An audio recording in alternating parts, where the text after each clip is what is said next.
Making headlines, President Dr. Mohammad Muiz expresses his condolences following the demise of former Indian Prime Minister Dr. Manmohan Singh. The President restructures the responsibilities of various ministries following Thursday's cabinet reshuffle. And the Minister of the Language, Culture and Heritage reminds that it is the responsibility of the people not to undermine order and stability in the country despite the rights afforded under democracy.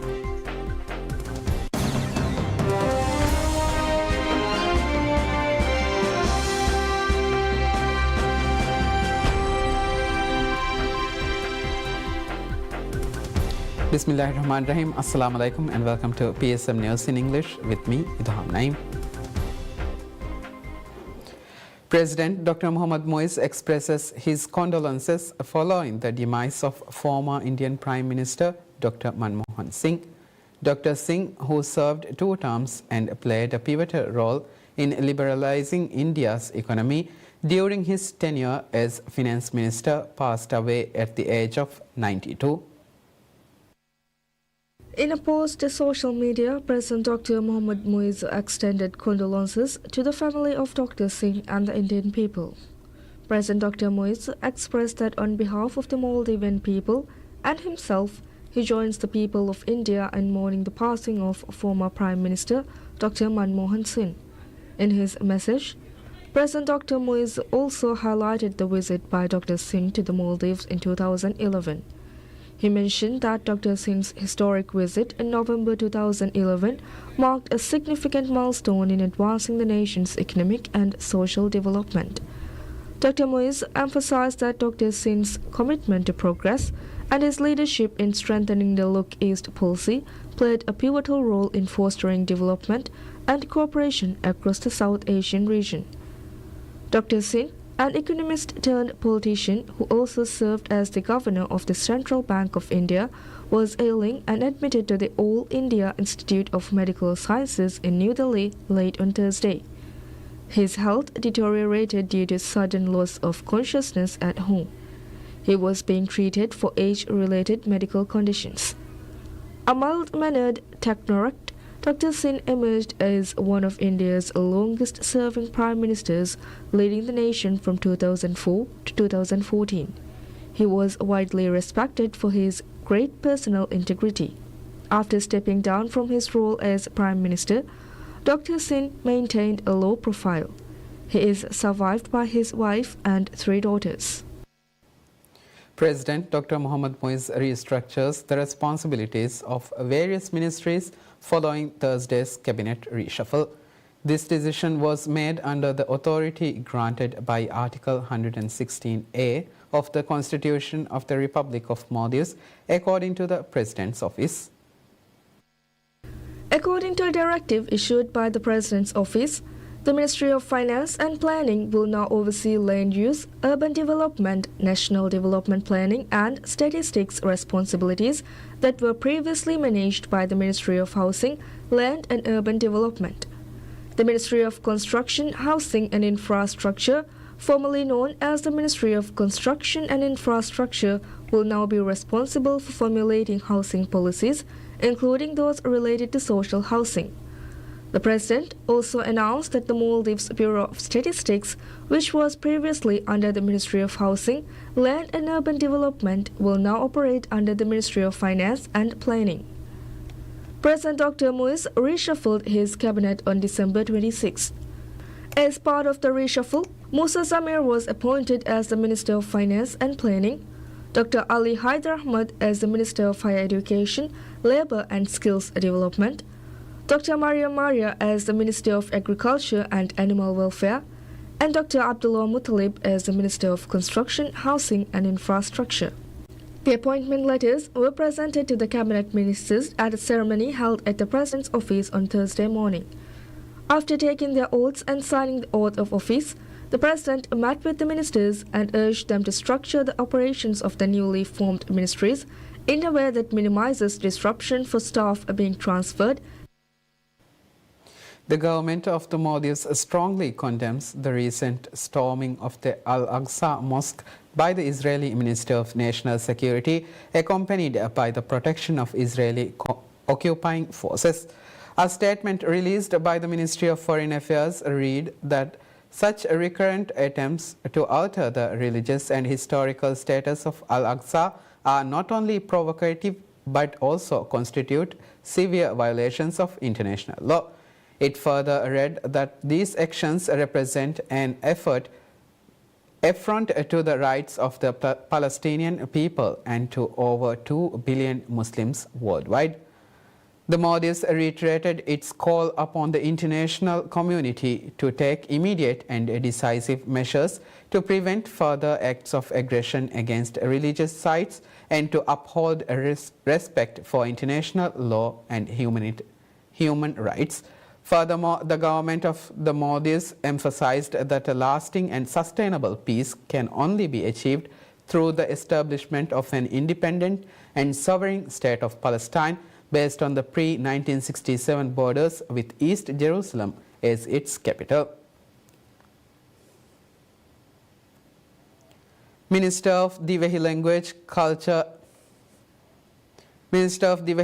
Culture and Heritage Adam Nasir Ibrahim reminds that it is the responsibility of the people not to undermine order and stability in the country despite the rights afforded under democracy. Speaking to PSM News on the occasion of the National Unity Day, the minister reminded the people of the great responsibility that comes with the powers of democracy. Adam Nasir pointed out that during the times of the monarch, it was the sole responsibility of the king to ensure the welfare and progress of the country. However, the minister said since Maldives has now established a democratic system, more rights have been afforded to the people, which comes with the great responsibility of reforming and steering the country in the right direction. The minister insisted that the mindset of each and every citizen must be strong and well directed to maintain order and stability in the country today.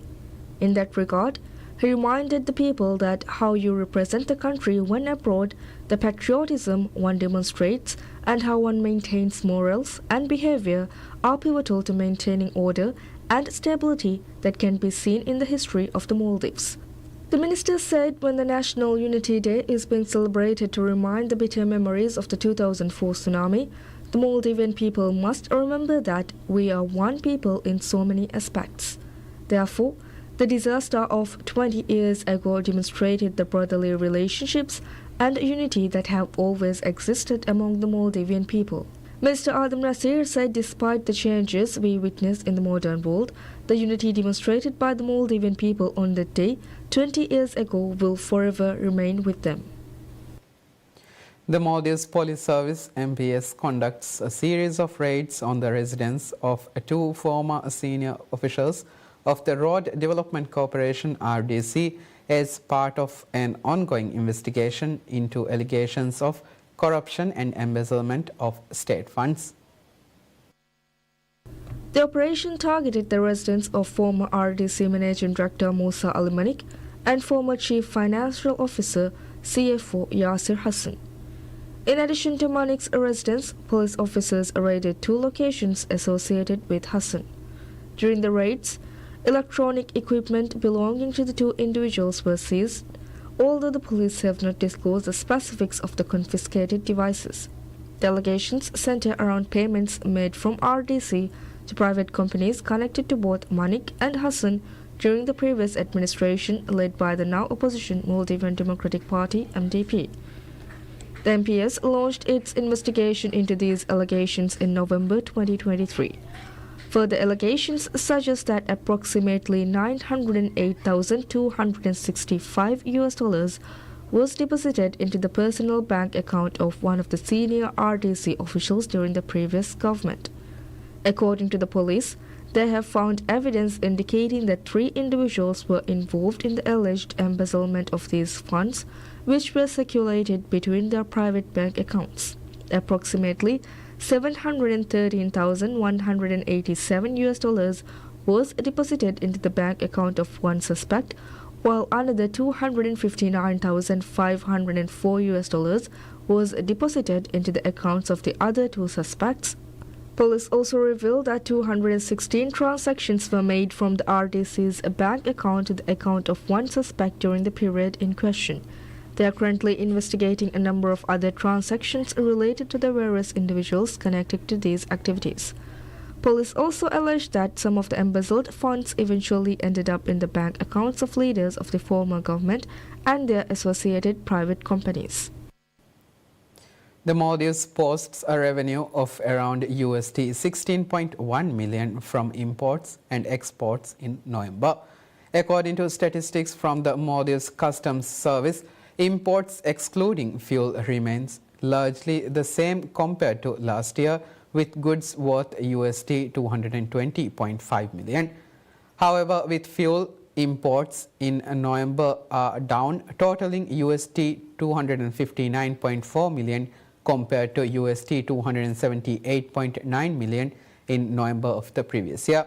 Machinery and electrical equipment, fuel products and food items are the main imports in November, amounting to USD 32.4 million. The majority of the imports come from the United Arab Emirates, UAE, China, India, Singapore and Malaysia.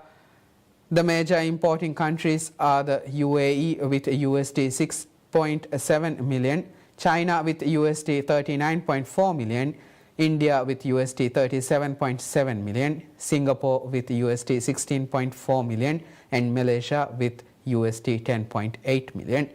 The import value of food items stands at USD 57.3 million. Imports of machinery and electronic equipments are valued at USD 46.5 million, while expenditure on fuel reaches USD 37.7 million in November. According to MCA's statistics, Maldives exports declined last month. In November last year, the country exported fish products worth USD 14 million. However, fish exports stands at USD 7.8 million during the same period this year. The Maldives National University MNU awards research and book writing grants to 14 individuals as part of its efforts to foster academic research and literary contributions. The grants are distributed to encourage research activities among the university's academic staff and students and to create a more conducive environment for scholarly work, according to the university. As part of the program, MNU awards research grants to 10 individuals, while 4 writers receive grants for book writing. These awards are part of MNU's ongoing efforts to promote the research sector, which began in 2014. The research grants are categorized into 3 levels. The first category offers up to USD 648. The second category ranges between USD 648 and USD 6,485. And the third category covers between USD 6,485 and USD 64,852. Similarly, book writing grants are divided into 3 categories. The first up to USD 648, the second between USD 648 and USD 3,242, and the third between USD 3,242 and USD 6,485. In the first round of grants for this year, MNU disperses approximately USD 116,733 to students and faculty for conducting research and research projects. Additionally, around USD 17,346 is allocated for book writing grants.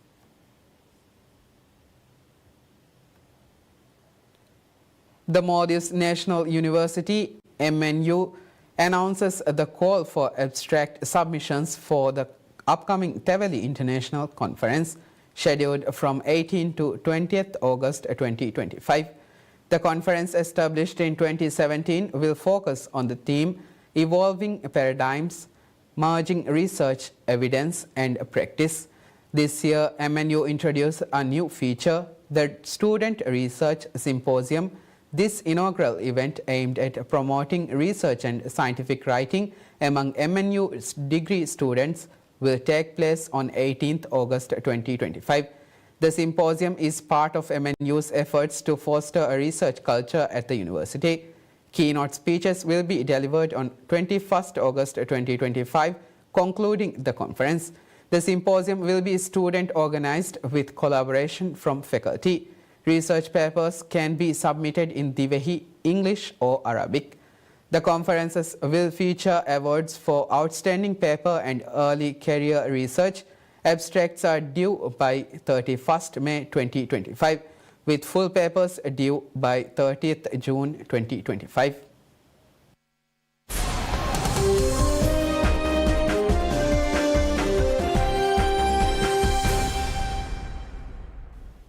Nordstrom is set to be acquired by its founding family and the Mexican retailer Liverpool in a $4 billion all-cash deal. This move follows a failed attempt 6 years ago to take the company private. Nordstrom will be acquired by its founding family and Mexican retailer Liverpool for nearly $4 billion in an all-cash deal, leaving public markets after 54 years as the business attempts to tackle slowing demand. Professor Mary Ebner from the Fashion Institute of Technology in New York expressed that this is an exciting opportunity, and considering the current retail environment, it is an ideal time for the company to go private. I think it's an excellent time to do that, and I think they're in for big changes. What's interesting about Nordstrom is that they tried to go private in 2018, and there was an offer on the table for almost double the price per share, and the board rejected it. And the board just unanimously approved this offer with El Porto. So this is an exciting opportunity. And given the retail environment, I think this is a great time for them to go private. The $24.25 per share deal is 42% higher than the stock's close on March 18, a day before Reuters exclusively reported that the founding family was seeking to take Nordstrom private 6 years after a similar attempt proved unsuccessful. What's interesting here to me is this is not just a private equity play. And so, because if it were a private equity play, they would want to improve Nordstrom and sell it off in 5 years. That's not what's happening here. The family is going to stay as a major player in this, and they will keep it true to the DNA of how it started. Nordstrom shares have fallen nearly 70% from their all-time peak in 2015, as the rise of e-commerce giants such as Amazon led to a change in consumer shopping habits. Higher input costs and supply chain snags following the COVID-19 pandemic have pressured the company too.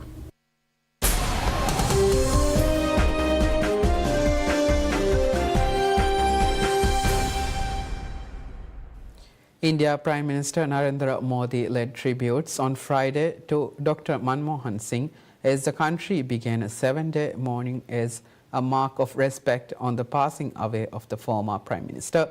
Modi expressed sorrow over the passing of Singh, calling it a significant loss to the nation.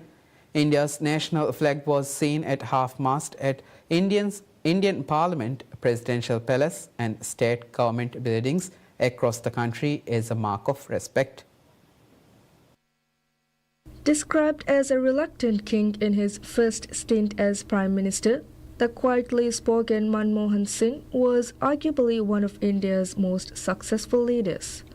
The first Sikh in office, Singh, 92, was being treated for age-related medical conditions and died after he was brought to hospital after a sudden loss of consciousness on Thursday. He is credited with steering India to unprecedented economic growth and lifting hundreds of millions out of dire poverty. He went on to serve a rare second term. Manmohan Singh became a respected economist, then India's central bank governor, and a government advisor, but had no apparent plans for a political career when he was suddenly tapped to become finance minister in 1991. During that tenure to 1996, Singh was architect of reforms that saved India's economy from a severe balance of payments crisis, promoted deregulation, and other measures that opened an insular country to the world. Singh's ascension to Prime Minister in 2004 was even more unexpected. He was asked to take on the job by Sonia Gandhi, who led the centre-left Congress party to a surprise victory. Riding an unprecedented period of economic growth, Singh's government shared the spoils of the country's newfound wealth, introducing welfare schemes such as a jobs program for the rural poor. Known for his simple lifestyle and with a reputation for honesty, Singh was not personally seen as corrupt. But he came under attack for failing to crack down on members of his government as a series of scandals erupted in his second term, triggering mass protests. The later years of his premiership saw India's growth story, which he had helped engineer, wobble as a global economic turbulence and slow government decision-making bettered investment sentiment. In 2012, his government was tipped into a minority after the Congress party's biggest ally quit their coalition in protest at the entry of foreign supermarkets. But at a press conference just months before he left office, Singh insisted he had done all the best he could. That's it for now. Thank you for watching PSM News. Have a good day.